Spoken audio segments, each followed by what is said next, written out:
अस्सलाम वालेकुम, मैं हूँ आयशा ज़ुल्करनैन। शुरू करते हैं आज का व्लॉग। आज उठते साथ ही मैंने नमाज़ पढ़ी है। नमाज़ पढ़ने के बाद मैं आ गई हूँ जी बाहर। आज मैंने काम नहीं किया, मेरा आज काम करने को दिल ही नहीं कर रहा था। आज बाहर का दिन देखें कैसे धूप निकली हुई है, ऐसे लग रहा है कि गर्मियाँ स्टार्ट हो गई हैं। आजकल यहाँ का मौसम ऐसा ही है, कभी एकदम से गर्मी शुरू हो जाती है और कभी एकदम से बारिश शुरू हो जाती है। मैं यहाँ तैयार होकर अपने हस्बैंड का वेट कर रही थी। आज ना हम लोगों ने ज़रा जाना था बाहर, कुछ थोड़ा सा काम था, उसी वजह से हम लोग जा रहे थे बाहर। तो मेरे हस्बैंड ने मुर्गियाँ भी रखी हुई हैं, कबूतर भी रखे हुए हैं और बटेर भी रखे हुए हैं। तो उन सबका भी खाना ख़त्म हो गया था, हम खाना भी लेने जा रहे थे उनका। किटी का खाना तो मेरे हस्बैंड 2 दिन पहले ही ले आए थे, लेकिन उनका खाना अब ख़त्म हुआ था। तो फिर मेरे हस्बैंड कहते हैं चलो खाना भी उनका साथ ही ले आते हैं। देखिए हम बाहर आए ही हैं, साथ ही बारिश शुरू हो गई है। ये यहाँ का मौसम हुआ है। मेरे हस्बैंड चले गए जी शॉप पे उनका खाना लेने के लिए मुर्गियों का, और मैं यहाँ पे ना थोड़ा सा एक्सप्लोर कर रही थी बाज़ार को। बाज़ार से आते साथ ही मैं आ गई हूँ जी किचन में। किचन में आते साथ ही मैंने अफ्तारी की तैयारी शुरू कर दी है, क्योंकि आज मस्जिद में अफ्तारी भेजनी थी।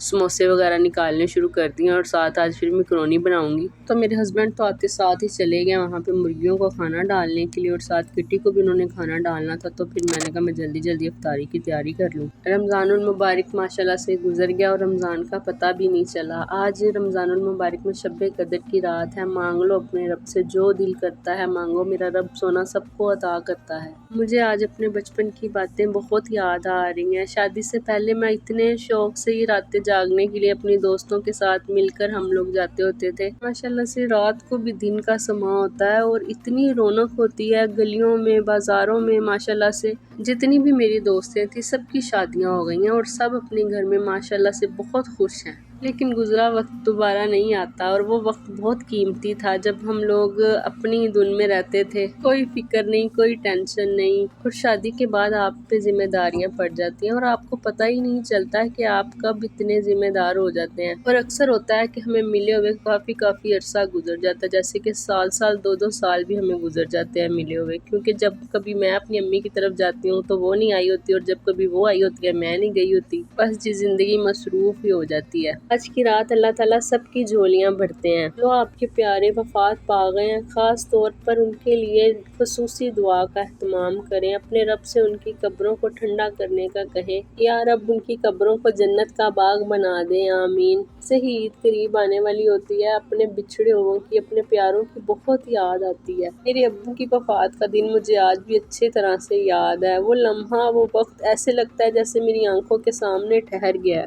पाक सबके माँ बाप को सलामत रखे। माँ बाप का साया इंसान के लिए बहुत ज़रूरी है, क्योंकि कहने को तो सब आपके होते हैं लेकिन आपका कोई नहीं होता। ये तो जिसको इस चीज़ की चोट लगी है वही मेरी बात समझ सकता है बस। क्योंकि ज़िंदगी के कुछ मामलात ऐसे होते हैं जिसमें माँ बाप की कमी कोई भी पूरी नहीं कर सकता। अल्लाह पाक मेरे बाबा को जन्नतुल फिरदौस में आला मुकाम दे। अल्लाह पाक मेरे बाबा की कब्र को जन्नत का बाग बना दे, आमीन। आपके बगैर ज़िंदगी मुश्किल नहीं, मुश्किल तरीन हो जाती है। जिनके माँ बाप जिंदा हैं अल्लाह पाक उनको लंबी ज़िंदगी दे। मिलते हैं अगले व्लॉग में। अल्लाह हाफिज़।